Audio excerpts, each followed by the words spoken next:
And of course, we receive a lot of questions, including herbicide contamination around the home and garden. This is not uncommon in Montana, and from my conversations with other states, it's pretty common around the United States in general. So I'd like to break this down a bit and maybe break it down in a way you might not have seen before, where we're going to understand not only the pesticides that are culprits in Montana, at least in other states, but also just how to break down your chemical composition, the absorption, persistence, and half-life, and how to identify a pesticide that would be vulnerable to this type of thing, and break down also the diagnostic characteristics of some common types of damage. We're going to focus mainly on plant growth regulators. That seems to be one of the bigger problems that we run into in Montana, some of the persistent PGRs. But there's others as well, where you could look at drift as being a culprit as well as herbicide contamination from introduced amendments as well. So we'll break this down into many different ways. This might be something you might see in your garden. Hopefully not, but if you do, this is pretty diagnostic of herbicide injury, probably from a plant growth regulator of some kind.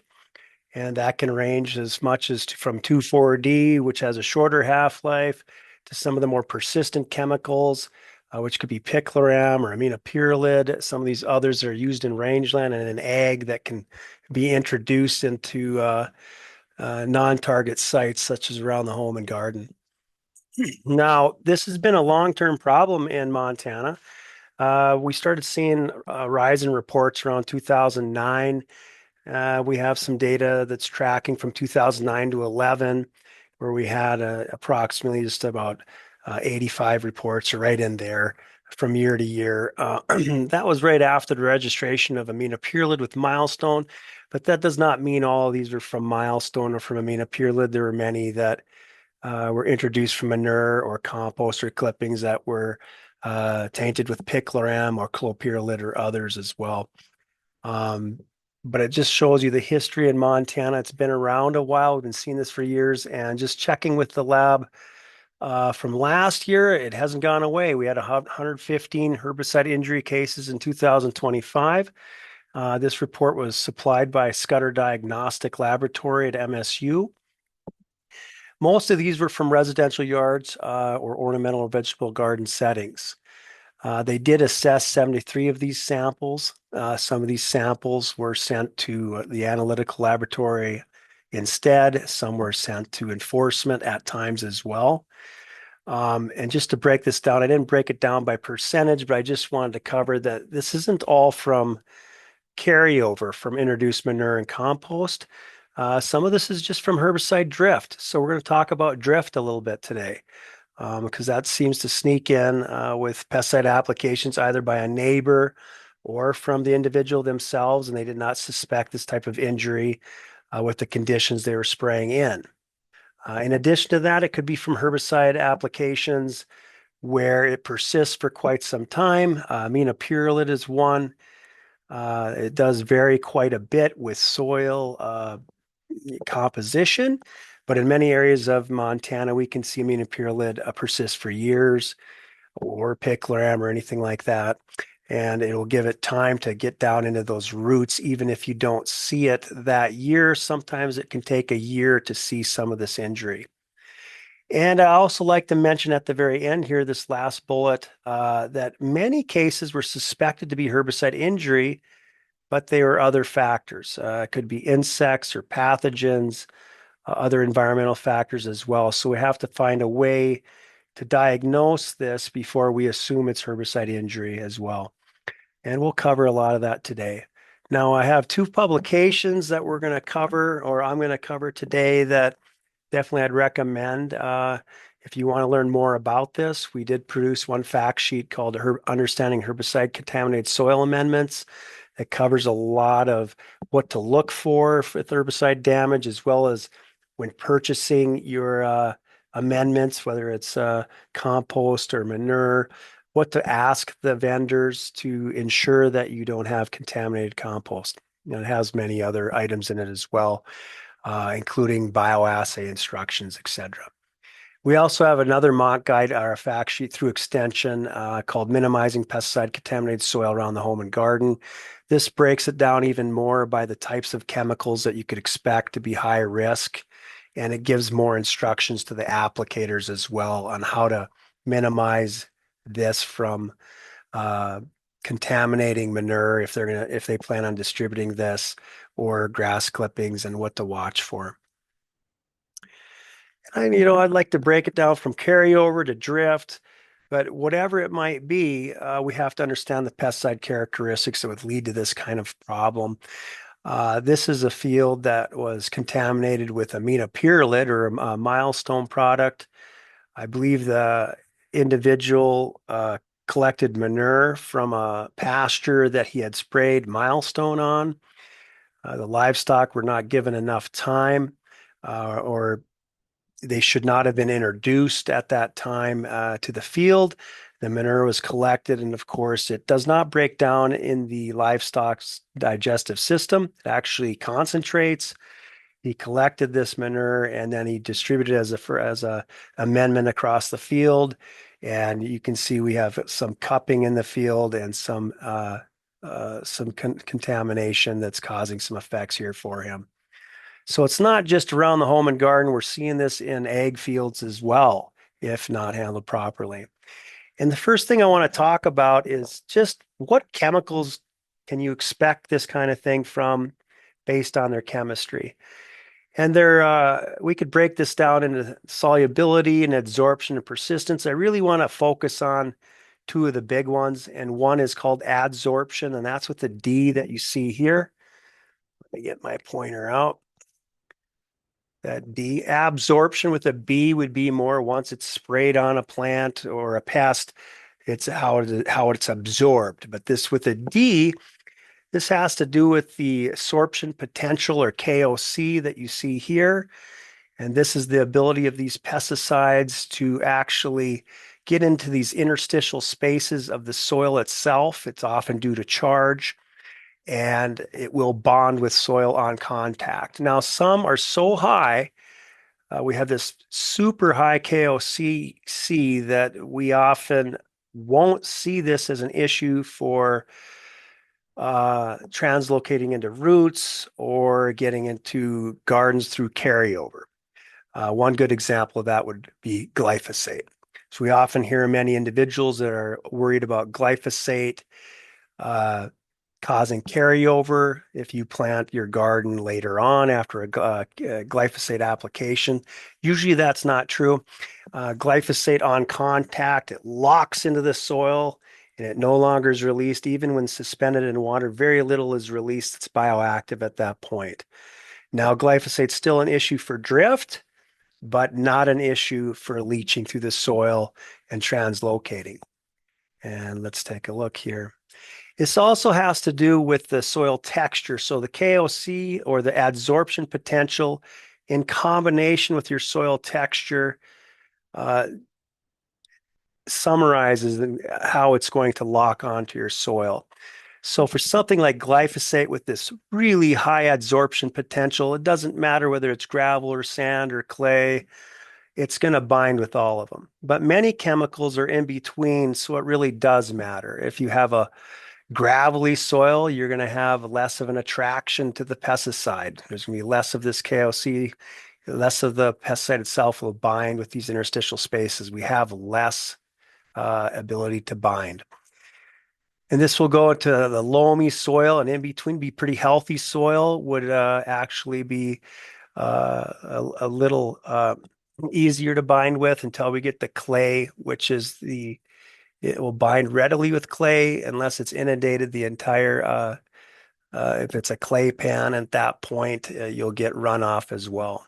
Of course, organic matter, if you have a no-till system or any debris on the top, that is the most attractive to pesticides, regardless of the KOC. Now, here's a good example. As you can see, we have the different pesticide active ingredients. I've highlighted a couple here.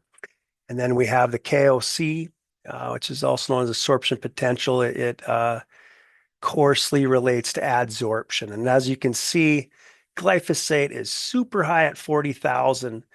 And with that, even though it's highly soluble, as you can see here, it locks on the soil and organic material on contact.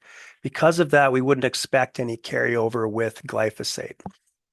Now, 2,4-diamine, which is also a general use product, you don't need a license, it's not restricted use, um, is highly soluble, and it has a very low KOC. So 2,4-diamine will infiltrate through the soil profile readily if we were just looking at solubility in KOC. And the reason I'm mentioning 2,4-D is because there's one more characteristic of a pesticide that actually is why it's still general use, and that has to do with the half-life. And the half-life is quite short for 2,4-diamine as opposed to picloram, which would be very high. And let's get into that next, a little bit on persistence. So adsorption and solubility all relate to the persistence as well. They all work hand in hand to offer the overall leaching potential of these pesticides. Persistence is the ability of the pesticide to remain present and active in its original form. This usually relates to the half-life of the product or the amount of time it takes for 50% of that active ingredient to break down. Now, here's a breakdown of some common active ingredients, some of which are more in ag, some are in the urban areas as well. Low persistence would be less than 30-day half-life. Moderate would be from 30 to 100 days. And high persistence, which of course would be the worst culprits when it comes to carryover, is greater than 100 days. The issue with the ones that are highly persistent, though, is they often work really well for noxious weed control or for mobile insects as well, because we're looking for that residual as well. So it's six in one hand, half dozen the other. Oftentimes, the highly persistent chemicals work really well, but EPA is looking to often ban them because they often go into the wrong areas because they persist so long. 2,4-D, again, 10 to 14-day half-life oftentimes. That's why it's general use. Even though it has this low KOC and it's highly soluble, it just isn't in the soil very often.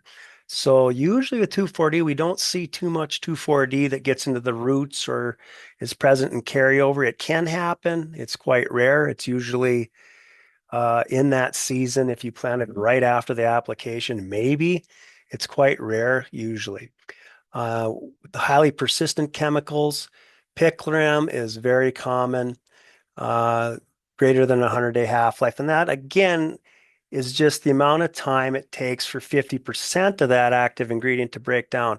With some of these highly persistent chemicals, they're very active in parts per billion, such as picloram or aminopyrrolide, where it might have to go through 3 or 4 half-lives to get to a point where it's not bioactive anymore. So it can take years and years for these products to break down, especially when we're talking about what they call the pyridine carboxylic acid herbicides. And these PCAs are plant growth regulators, and a couple of the notorious ones are aminopyrrolide and picloram as well. And another one would be aminocyclopyrrochlor that's not on this table. Now, persistence does depend on many factors. This has to do with your soil health as well. Pesticides break down by microbial action. The healthier your soil, the faster that pesticide is going to break down. Your microbes are often based off of the texture of your soil and the pH of your soil. If you have a high pH or a severely low pH, often that will disrupt your microbial community. But if you're dealing with a loamy soil with a lot of organic material, you should have a pretty good breakdown process within that soil. Most pesticides primarily break down by photodegradation. So if they're on the soil surface, you're going to see a high degree of breakdown. It's not true for the old organochlorine chemicals, which are like DDT and dieldrin, but those are not commonly used anymore. But once that pesticide enters the ground, the photodegradation, of course, goes to zero, and we're dependent on microbial and chemical degradation. Now, microbial action, we can We can kind of help this along if we do have some contamination in the soil just through watering and mixing the soil up to provide oxygen. Um, if we're dealing with chemical degradation, a lot of times there's not a lot we can do. We're going to get to the end of this. We'll talk about activated charcoal a little bit. But there's another aspect in the soil that will break down chemicals, and that's the pH. If you have a high pH soil, it will break down many of these weak acid herbicides as well. Now, a little bit on this. I'm not going to spend a lot of time on it, but this is through what we call hydrolysis or alkaline hydrolysis primarily. And it has to do with the pH of your soil. Of course, pH can be from 0 to 14, where 7 is neutral. But if you start getting above 7, you're getting a high degree of these negative hydroxide, this negative charge in your soil. And this negative charge, of course, will break down weak acid pesticides as well.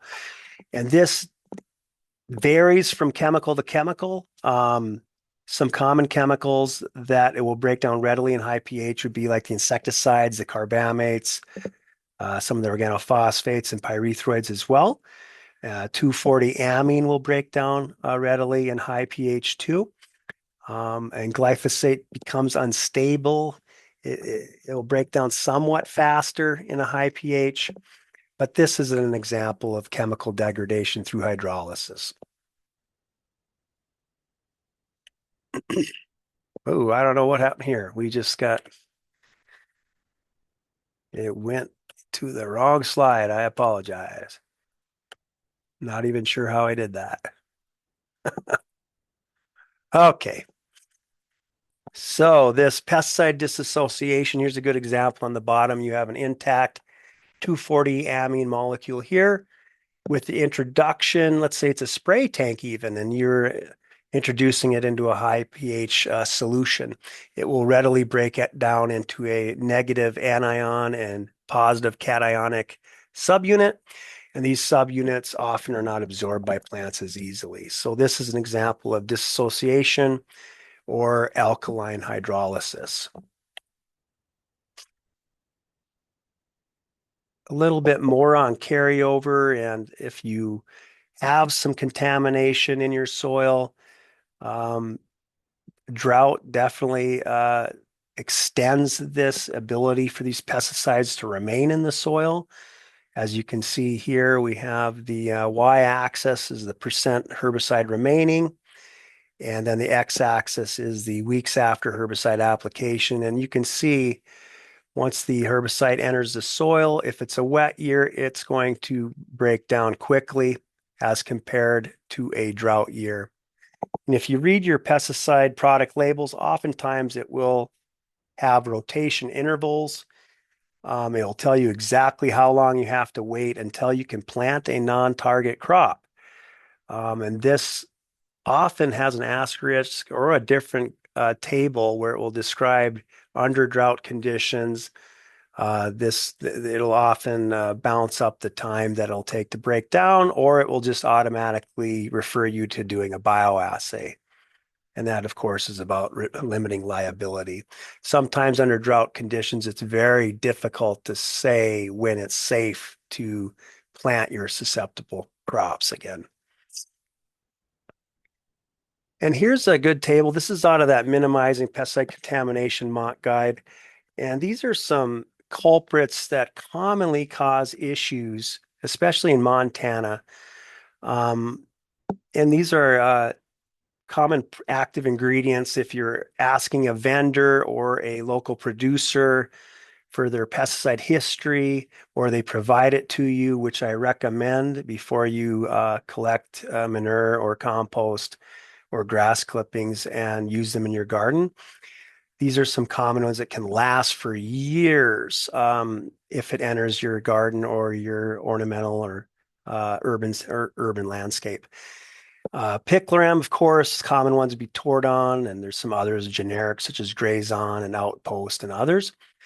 Clopyralid, again, the common ones like Curtail and Clopyralid. Hopefully, they'll just tell you the active ingredient. But if they use the products, you can contact your pesticide specialist or us or agents, and they should be able to cross-reference this and tell you what active ingredients they're using. Aminopyrrolate again came online about 2009. Very popular plant growth regulator herbicide. Products such as Milestone, Open Site Chaparral. There's many more. And then one that's used primarily in natural areas and right-of-ways. So we don't see this as much being introduced into urban landscapes, and that's aminocyclopyrrochlor. Some individuals like to go to this one because it does manage leafy spurge, where the others, with the exception of picloram, do not. Now, picloram is a restricted use chemical, so individuals often that are trying to avoid the licensing process still can purchase the aminocyclopyrrochlor products such as Method. Originally, I think it came on as Perspective. I don't believe that's still available.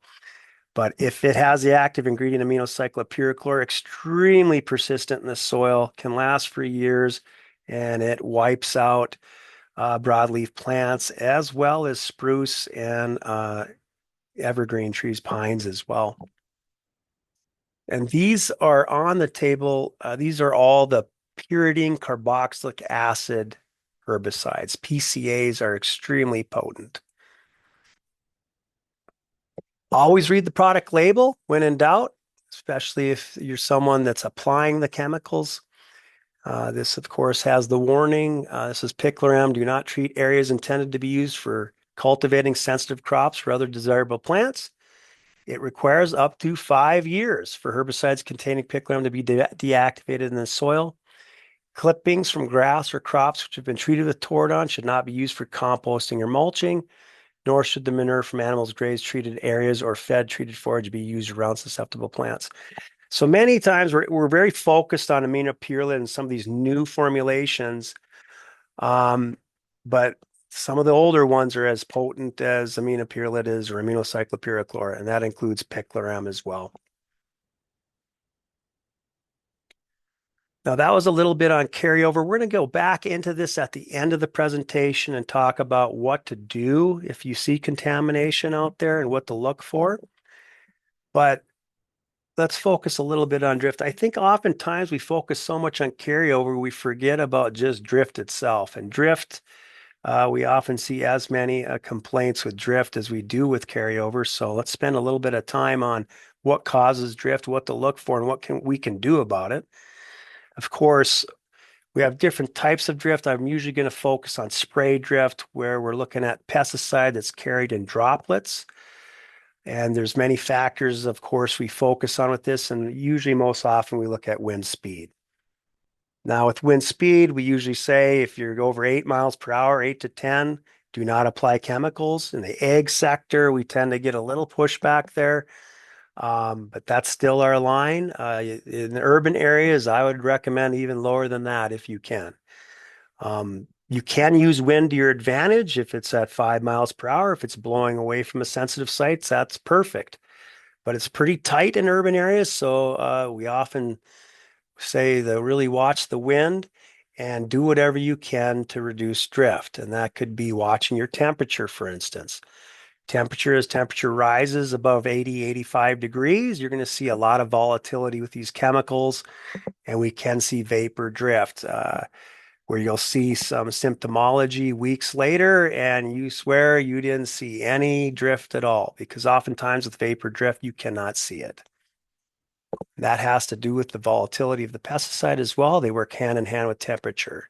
So watch your temperature, keep it well below 85, and try not to even push it that far if you're using certain chemicals with high volatility. And of course, we have droplet size. That's very important. As we have smaller droplets or finer droplets, you're going to see far more drift. And we can reduce this by lowering our pressure down somewhat. That will increase droplet size. But oftentimes what I recommend is using drift reducing nozzles, and we can get into that as well. Again, on vapor drift, just some common examples. A lot of chemicals have quite low volatility, Tordon's pretty low, gramoxone, which you're not going to find these being used in the urban setting, but these can be often used in the ag setting. If you're on the edge of town, something like that, it can be a big issue. 2,4-D amine, of course, is low volatility. Some individuals that are using 2,4-D esters, they say that it works better than 2,4-D amine. It spreads better and it sticks better on the plants. You get a little higher efficacy. Of course, if you're pushing it to 80-85, though, you're going to get high volatility. And that's where we recommend going to a 2,4-D amine if you're pushing it with high temperatures. But one of the very worst is dicamba, and we do have some urban formulations that use dicamba. Be very careful if spraying above 80 degrees with dicamba. It has a vapor threshold that's through the roof. We're seeing tremendous issues with this in the ag sector throughout the Midwest with the transgenic crops, the dicamba tolerant soybeans, that kind of thing. But we also see it in urban situations as well on very warm days where applicators are not watching the temperature, and we can see vapor drift with the use of dicamba oftentimes. The last one I'm going to talk about is temperature inversions, which tend to sneak up on us because oftentimes we're looking for stable air conditions, low wind speeds, and if combined with clear skies and high pressure systems, we can get what we call this temperature inversions.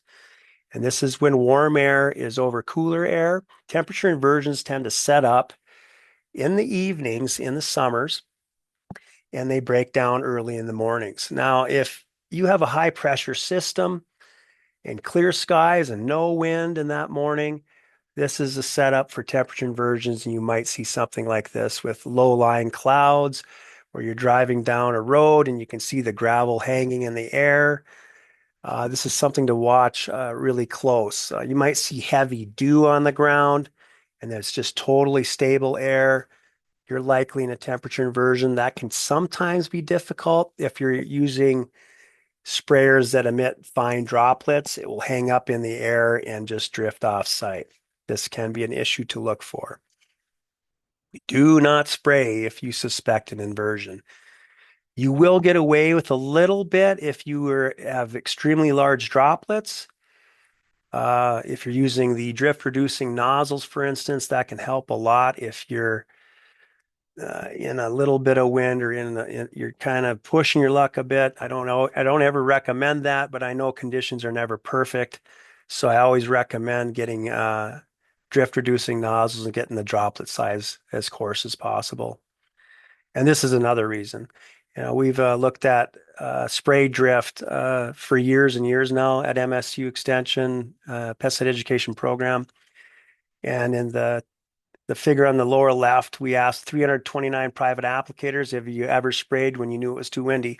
Now, we're just trying to get a coarse sample with this question, and the response rate was high.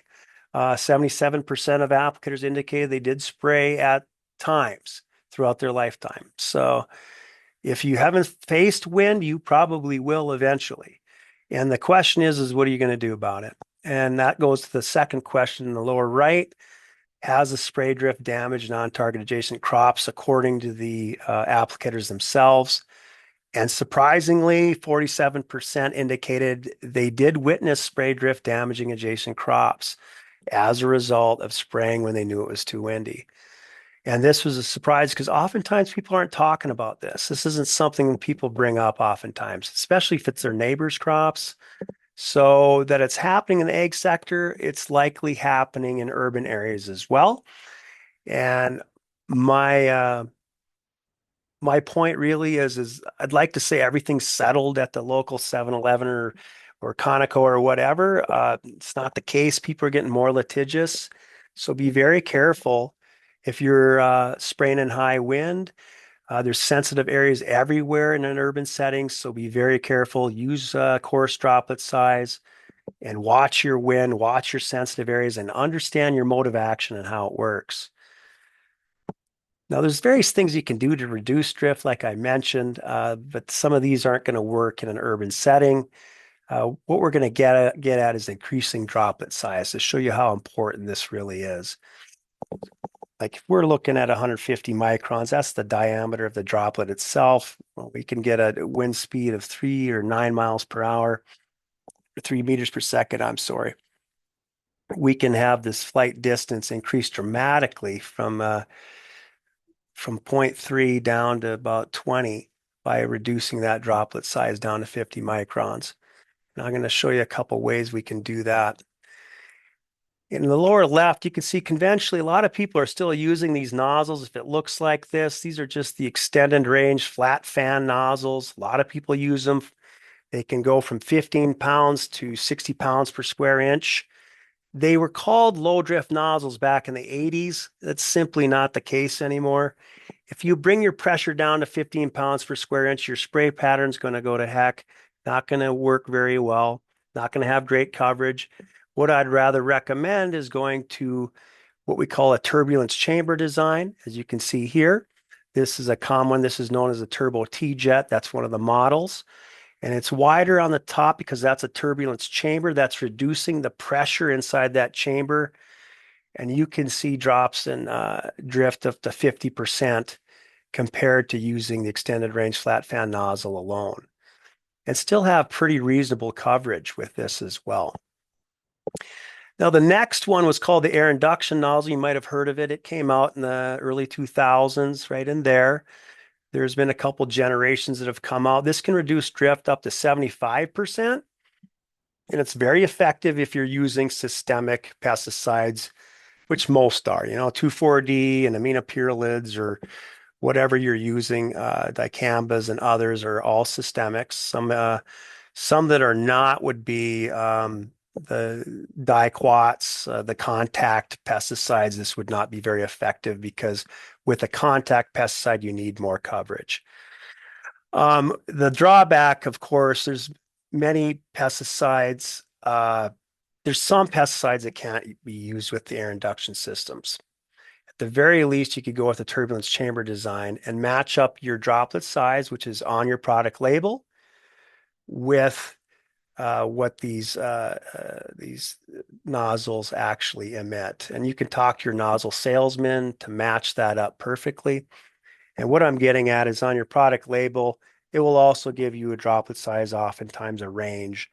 And you can go with the coarsest droplet in that range and talk to your nozzle salesman, then they can set you up with the proper nozzle instead of just sticking with these extended range flat fans or the variable nozzles that can deliver like a fog. There's also drift reducing agents out there. Some work really well, some not so much. Interlock is a good example of one that's been researched quite a bit, and it changes the viscosity of the solution itself, which can reduce drift alone by 50%. Now, there's a lot of other drift reducing agents out there, some of which work well with certain nozzles and not with others.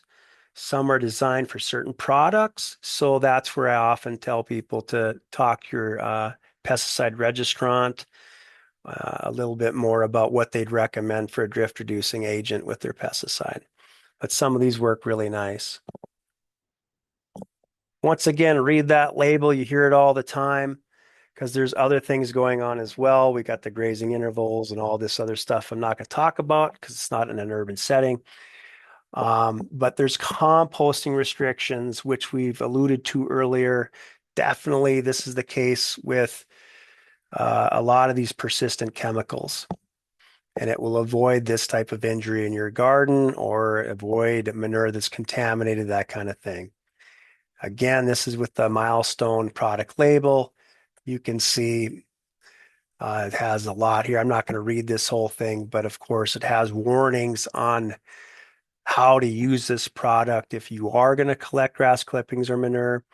In many states, it's banned to even distribute milestone products or grass clippings that have been sprayed with milestone off farm. And in some states, they have an exception to that and a special registration to allow it. So check your state records on this as well. Just a little bit here. Manure from animals that have grazed, foraged, or eaten hay harvested from immediate treated areas within the previous 3 days may only be used on pasture grasses. So what they're getting at here is it takes about 3 days to run this through the livestock system. So just because the individual may have grazed them on imidacloprid treated grasses, that kind of thing, if he cleaned out the livestock for 3 days in another area that did not have that, it would be safe to collect manure at that point. Proper diagnosis definitely is the key because it's not, we often focus on herbicide damage, but there's a lot more going on. So definitely use resources to cut out that it's not insect damage, it's not plant diseases of some kind, plant pathogens or other abiotic stresses, nutrient deficiencies, whatever it might be. Now in Montana, we have extension ag agents that I'd advise people to use, and they can come in and screen your field and give you an assessment and also send samples to Scudder Diagnostics to check to ensure whether it's insect or plant diseases or if there's anything else going on before we assume it's a herbicide. If the case is bad enough, you can tell, but oftentimes we have to filter it out and make sure it's not something else. And again, growth regulators get blamed a bit. I mean, they are the ones we see the most, but we could see other items as well. We have soil sterilants that at times can cause issues. Um, Glyphosate, if it's involved, like I said, that's usually drift that's sneaking in somehow. And we have to be aware of the history of the individual. Like, did you apply the chemicals to this area? If not, did your neighbors apply chemicals to this area? So we often look at drift first, and then we limit out all the pathogens and diseases and that kind of thing. And then we're usually left with a pretty good idea. Well, did you introduce soil amendments? And that's when we're going to be testing the soil and that kind of thing. Again, we have MSU Scudder Diagnostics. We're lucky to have them. I think other states as well have their own diagnostic services. Definitely use them to help filter out whether it really is herbicide injury because it can get quite complicated. Now, with plant growth regulators, we could see anything from twisting of the stems that you see here. What's most common is we see this leaf curling. That's indicative of plant growth regulator injury. And like I said, that could be from 2,4-D. That could be from dicamba. That could be from imidacloprid. It could be from picloram and all these others we talked about. But with some of them, it's more likely it's drift, and others, it could be from leaching as well and translocating through the roots. Chlorosis can occur if it's bad enough, as well as stunting and, of course, death if it's high enough in concentrations. And this has a lot to do with how long does it take before you can plant a susceptible crop? Well, if it's severe, it's very hard to say because if it's severe enough, it could be years and years. It could be 3 to 5 years or more. But if you're just barely seeing damage, perhaps it's very low to begin with, and it might be broke down to a safe level within a year. The most susceptible plants for the PGR injuries are peas, beans, carragana, again, because that's a legume, lentils, clover, and tomatoes are quite susceptible. So oftentimes in gardens, we'll often hear complaints of tomatoes and peas and beans, and then other plants aren't as affected as much, but it can vary.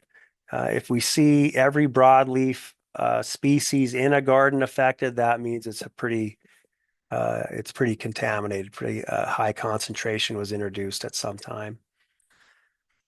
If it's affecting trees and shrubs, that's with drift, but it can be translocated through the soil. If it is, trees tend to be a little more resistant. So that's where we're seeing usually very high concentrations that were introduced to broadleaf shrubs and trees, or evergreens especially. Now, I've heard this as well. Should I send this in to be tested? And it depends. The first thing we like to say is we like to filter out whether it's actually herbicide injury or not, and we can definitely help out with that. But But at that point, if it's a greenhouse that's been destroyed, let's say, or a nursery, or if there's litigation that's needed, we often forward them to our enforcement arm in Montana, because they're going to be able to follow chain of custody so that it can be used in a court situation, and they will analyze it for you. If you're not seeking litigation, then yes, you can send this to in Montana, we have the Montana Analytical Laboratory. Extension agents can help with this as well and sample it for you. It's quite expensive. Usually we're looking at $200 to $300 per active ingredient. Um, so be very wary if you're taking that approach. Sometimes it's a lot easier just to conduct a bioassay, such as you see here. This is one where it's looking at aminopyrrolid, and this is a laboratory experiment, of course. And this is 6 weeks after planting, and I believe this was peas, I believe. And you can see we're seeing damage down to about 5 parts per billion. And that shows how potent aminopyrrolid is. In fact, some people indicate we've seen damage down to even 1 part per billion with aminopyrrolid. So it's quite potent. But a bioassay can be quite informative and doesn't cost as much money. And I'd like to just kind of plug in a video here so we can, hopefully this works. Uh-huh.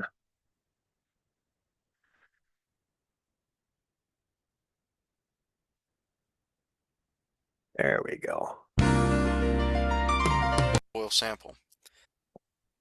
Now I'm going to cut you right into the bioassay section of this. And we have 3 videos on soil contamination. This is just the second video that gets into how to conduct a There are bioassay. 2 ways to correctly take a soil sample. The first and most effective way is by using a soil probe. Oftentimes these can be borrowed from your local extension office. A bulb planter is also a fair substitute if a soil probe is not available. The second way is to use a shovel. In using a shovel, you will first want to remove the soil from the hole and set that aside. Then you will want to scrape the side of the hole as close to vertical as possible in order to get a good sample of the soil profile. In either case, you will want to take a representative sample from about 8 to 10 different places directly next to the affected plants, more if you have a large garden. Combine these samples to make your composite sample that will be used to complete a bioassay or for sending off to a laboratory for testing.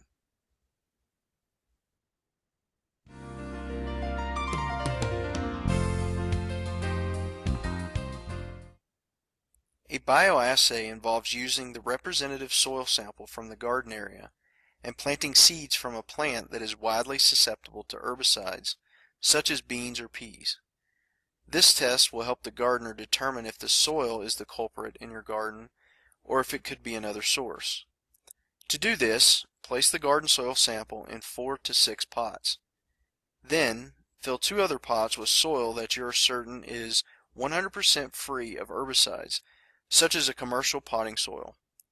Be sure to label these 2 pots as your control pots.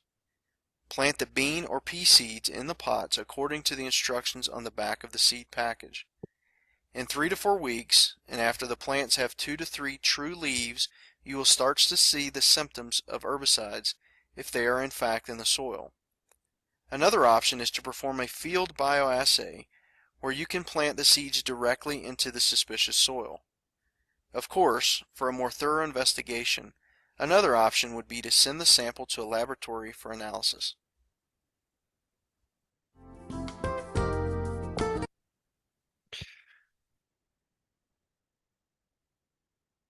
Now this gets into a lot more detail. We just don't have time to cover that all today. Let's make sure I don't close out of there. There we go. I'd just like to mention this is on the Pesticide Education website, and this is a 3-part series. It's about 20 minutes, so I'm not going to cover all this, but it gets into remediation as well as and conducting a bioassay, what to look for, symptomology, covers the whole thing. So feel free to find our website, and you can definitely download these and view them at a later time. but I'd like to talk about remediation just a little bit. So let's say you have conducted a bioassay, or you can just see that you have pesticide damage in your soil. And I often get this question as far as, well, how long will it take? What should I do? Um, the easiest thing to do is move your garden site. I mean, it might not be that easy. I guess that's up to you to figure out whether that's easy or not. But it may be years, even if you follow some of these steps before it's safe. It depends on the concentrations that are introduced into the soil. And oftentimes we can see that it's highly concentrated in some parts of the garden, and other parts you're not seeing it as much. But there are some things you can do to increase the speed, the breakdown, and degradation of the product in the soil. One easy way is just to water. You're going to be pushing this chemical deeper into the soil, hopefully past the sensitive zone where the roots are. In addition to that, as you water, you're going to be increasing the microbial action in your soil. This will increase the breakdown of the products as well. It does depend on the product and the active ingredient, but it should help either way. In addition to that, tillage would be recommended to introduce oxygen into the soil. The worst thing you can have is an anaerobic environment where you're not mixing this up at all. So mixing and adding water will help this process. Adding a cover crop, a grass of some kind, such as oats, wheat, corn, or grass. This will actually take up the pesticide in the soil and break it down in the plant, and then you can just cut the plants off in the fall and get rid of those cover crop materials later on in the season. And that will also help. Everyone wants a silver bullet. The closest we can come to, but it's certainly not a silver bullet, is activated charcoal. You can add 1 pound in 1 gallon of water for every 150 square feet, and then mix that into the soil, and that will help bind with the pesticide residual. That will help quite a bit. But is that a silver bullet? Still going to have to conduct a bioassay to ensure that it's safe for your sensitive plants. We'd like to say it's automatically safe the next season. We can't. We've seen individuals using all three of these, and it was still 2 to 3 years for them. Others, it was good to go by the next spring. So it depends how vigilant we are in applying these methods, as well as what we don't know, and that is, what chemical is it, how potent is it, and how much was introduced into your soil. Like I said, there's the do nothing approach. If you're going to do that, definitely recommend relocating to a new part of the yard for your garden. That sometimes is the best issue or best approach, depending on what your needs are. Usually we lose about a season at least of using a garden if it's already contaminated. So some people choose to do all four, where they're trying to remediate this area and they also start a new area with their garden. Gets a little bit more dicey when you're talking about a nursery or greenhouse. A lot of times they're facing litigation because of the financial losses they're going to face in replacing all their soil. And we've seen even up to 7 years it can take for remediation to occur with some of these products. So be very careful with selecting non-contaminated soil amendments. Don't be afraid to ask questions. Look for organic as a statement on the soil or the manure or whatever you're buying. Try to ensure that pesticides have not been used. We've also had some examples of it stating organic and it still was contaminated. So not as common. Should be reported if that's the case, so that they can follow up with that individual and they can figure out what the issue is. But be very careful. Um, One way you could do it is just seeing local producers in the area, because they're going to know exactly what they've applied. And always ask them if they have applied chemicals to the grass clippings or to the grasses before the livestock grazed on it. And they should know. If they don't know, then don't use them. And if they do know, they should be able to provide you a history that would ensure that it is contaminant free. Like I mentioned here, consider using certified organic hay. Let's see. Then verify the producer did not use persistent herbicides on the hay or straw. Some of those persistent herbicides we've already covered today. And you can also perform a bioassay with the material before you introduce it into your garden as well. Now, like I mentioned, there's different ways to handle this. If you're seeking litigation, I'd always recommend kind of sleuthing it first to make sure that you highly suspect herbicide injury, and you can use your extension office for that. If you get to a point of litigation, that's where, at least in Montana, we recommend they go through our officers who are trained in not only identifying herbicide injury, but they'll pay for the samples to get tested at the analytical lab, and it can be used for court purposes as well. If it's not for litigation, of course, use our resources. We have a website on this, and we have the fact sheets that I showed you earlier. This is all on this website that you see here. You can go to our montana.edu extension pesticides, and you'll see all this there under references. And you can also call us or email us, and we're here to help you out, or contact our local extension agents, and we're more than happy to direct you to the right resources.